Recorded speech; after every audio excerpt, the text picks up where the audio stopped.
and welcome to the kitchen where the guy cooks. I'm Blair Koss. Today we're going to make an outrageous French recipe using 4 to 5 pounds of beef, a bottle of red wine, and lots of thyme.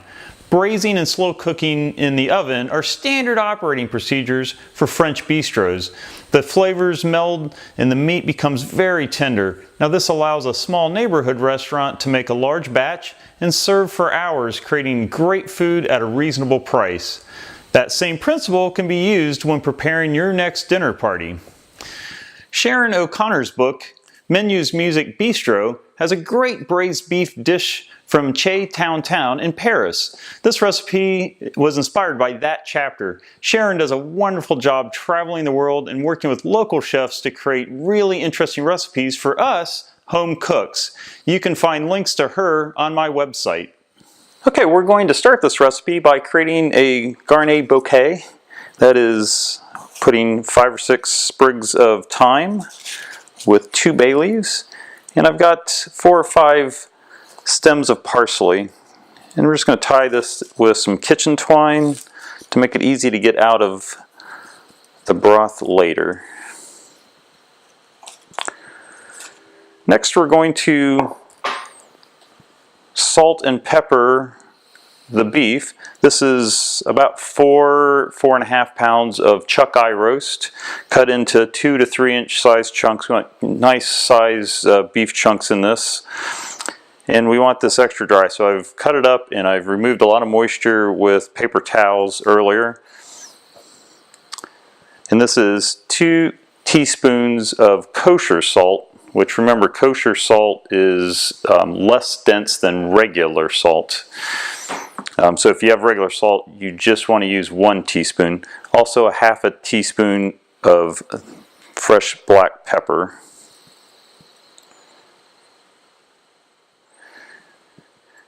And as shown earlier in this series, I'm a guy, so I'll use my hands to stir this up.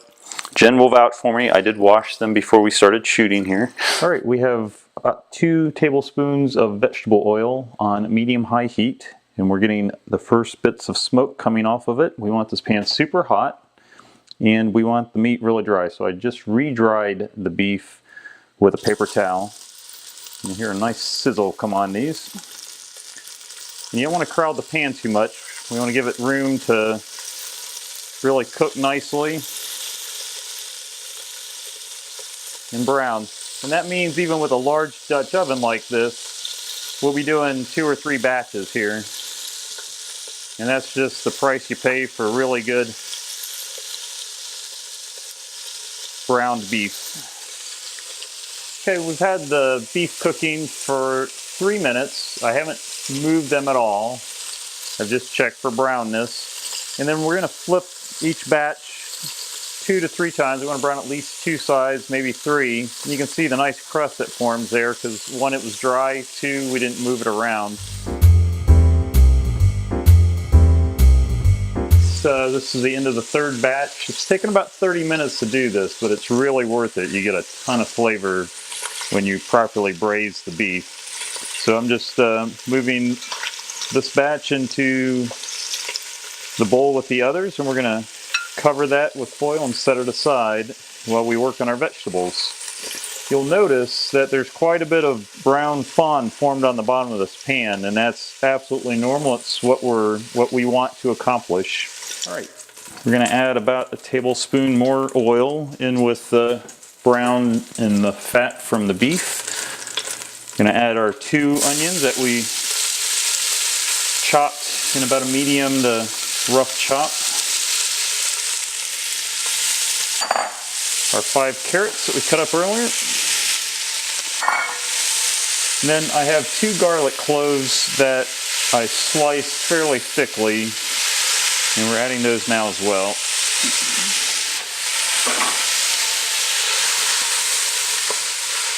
It's been 5 minutes. The onions have softened nicely. Carrots are beginning to pick up a little color. You can tell all the fond has been completely lifted from the bottom of the pot. And it is smelling wonderful right now, by the way. The next step is to add 2 tablespoons, which is quite a bit, 2 tablespoons of tomato paste, and that's going to give us another layer of flavor. It's going to brown and caramelize a bit on the bottom here. And so we're going to cook this again on about medium heat for about 3 minutes. It's been 3 minutes, and with the tomato paste you can see that it's browned very nicely at the bottom of the pot. Again, more of that fond we're looking for. Now we're going to put our thickener in as well as flour. So we just want to make sure this kind of gets hit with the heat and cooked a little bit. Don't want to see any dry flour in here. All right, got all the flour absorbed and cooked into the mix. Took about a minute to do that.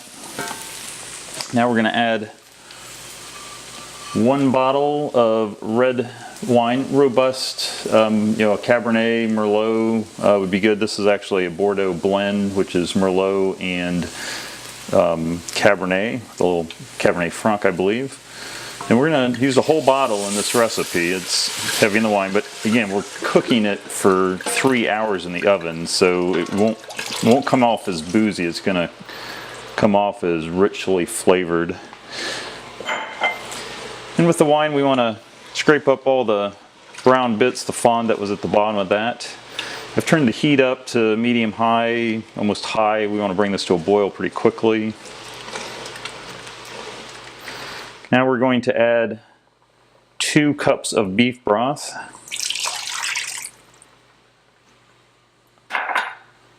And then just to balance this all out a little bit is 1 cup of water. We're adding 1 cup of kalamata olives that I've sliced in half. If you can find the pre-sliced stuff, that works as well. Putting in our bouquet garni mix. I have 2 whole cloves in here. Doesn't look like much, but they add that just extra little bit of flavor there, so don't leave them out.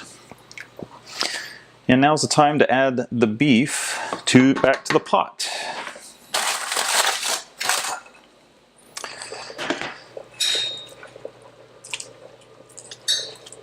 Also, important thing is there's a lot of flavor in the juices that have come off that beef, so we want to make sure we include that into the pot as well. Don't throw that out. Starting to combine the ingredients here.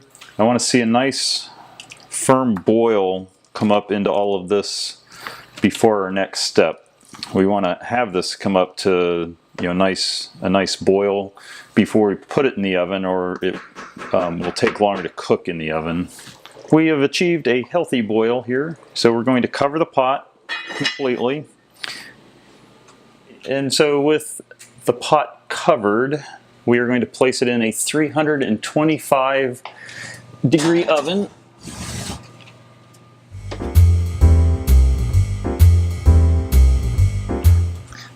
I've stirred this 3 times in between.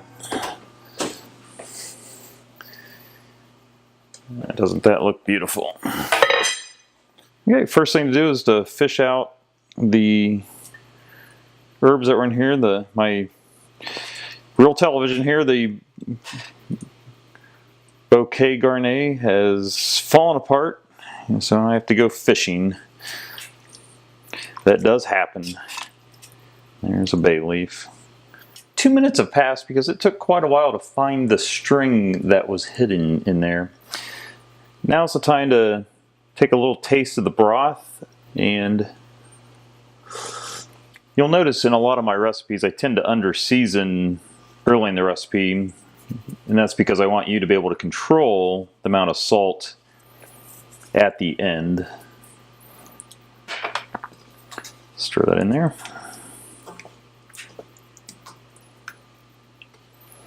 Oh, that sauce just looks beautiful, and we're going to transform it a little bit further right now by stirring in cold butter. I usually put it in the freezer for about 10 minutes, but we want that to melt in to this broth. The French call this mounting the sauce. I'm not sure it translates that well to English.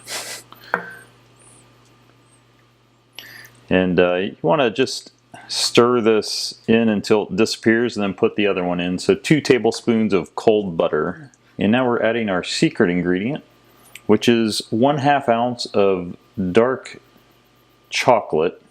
About 60 cacao is perfect. And this, you won't really taste the chocolate in this, but it will add just that something additional. And it is worth taking the time to find that chocolate and adding it to the recipe. Now this is a point in time where if you're going to serve this at a dinner party and you're making it the day ahead, you can stop right here, let it cool down, refrigerate it, and then just heat it up on medium-low heat before your dinner party. The last step is to add fresh green parsley into this, and this is something you want to do just before you serve it. And I've just lightly chopped that. We're just mixing that in. And it just gives that nice little vibrant freshness at the end. So now it is getting time for the truth, the tasting, coming up next. Welcome, Jen. Hello. Been 2 days of cooking. It has been. The house has been a flurry of activity. Lots of cleaning going on in between. Yes, done by moi. So today we have finally have the long braised beef recipe from the Bistro series. This made the house smell so nice over the past couple of days, let me tell you. And I will say the third hour of the cooking is where the magic really comes in. You can notice the smell change significantly. The flavors deepen right in this third hour. It is, and if you are timing it for a dinner party, that is the time to have your guests arrive. Or if you made it the day before, which it actually tastes really good the second day, then just get it on the stove and get it so those smells start creeping into the house, because it smells awesome when your guests show up. Yeah, and you can tell that it was fairly late in the evening yesterday when we stopped filming. Now we have a nice bright day out there. Yeah. So this is day 2. We're not kidding about waiting a day. Yeah. Although I did enjoy a nice little bowl last night with a glass of wine. Okay. So go ahead and give it a taste. I do like to add a little parsley to garnish on top. And then again, this is the macaroni cheese recipe that sisters with this from the same Bistro series. And the flavors just work great together. So make sure you check that out. Well, I'm already digging in. Excellent. Oh man, good. Those olives. This is really good. And actually, just like a good chili, sitting the second day just intensifies the flavor. So do not be afraid to make it the day before. Let it sit. And it will also just make you more relaxed for your dinner party. It does not hurt the flavor. I actually think it tastes better the second day. I love the kalamata olives in it. This is an A. I mean, this is an A. I mean, the kalamata olives, the olives in here adds a really nice texture to it. A little bit of brininess. It's not too salty. There's something else going on in here. What is it? Because this is not your typical beef stew. She sensed my secret ingredient. It's good. Even though she saw me film it, put it in. But anyway, she sensed the secret ingredient. It's the dark chocolate. You can't taste it as chocolate, but it just makes it that much more meat. It just brings out the meaty flavors. It brings out the briny flavors. It's just one of those magic tricks that the French came up with hundreds of years ago. What does the wine, because you did put an awful lot of wine in it. Yeah, there's a full bottle of Bordeaux in this, and that right there is an investment plus the beef. Yeah.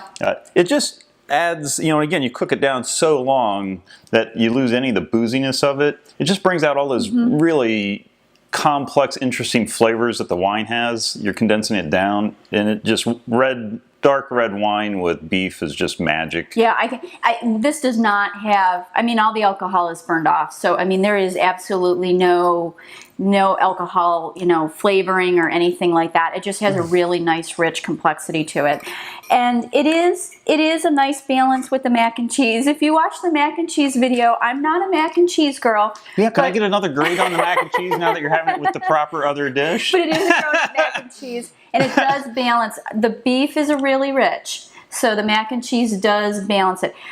This is a rich meal, so just keep that in mind. This is a very rich bistro special dinner meal. So. And this is a great, I mean, the flavors are just so complex in this beef, and then with the added cheese here, it just works so well. You pair this with another green vegetable like beans or broccoli or something. Green beans would go really well with this. Yeah, it certainly does. And then serve this at a dinner party where you have a lot of people come over, because by the time you stew up, 4 to 5 pounds of beef plus, this is a whole pound, the dish of macaroni is just massive. So you can feed 12, 14 people probably in these recipes. This is a great fall, winter recipe. This is also like, if you would like to spice up like a football party, this would be a great way to spice up like having people over for a football party and not doing just the regular same old, and yet you can graze on it all afternoon and you can make it ahead of time. You can tell I don't completely control the scripts here, because I would never suggest serving this at a football game, but Jen says so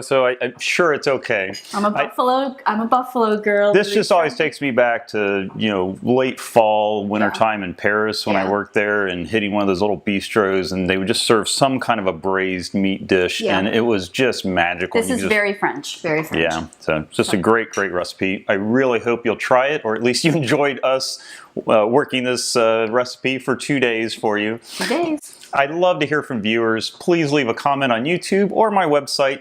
You can get this complete recipe at theguycooks.com. There are many recipes there as well. There's no advertising, pop-ups, or other annoying distractions. Thank you for watching. I wish you good health, great cooking, and a memorable meal. Thanks, everybody.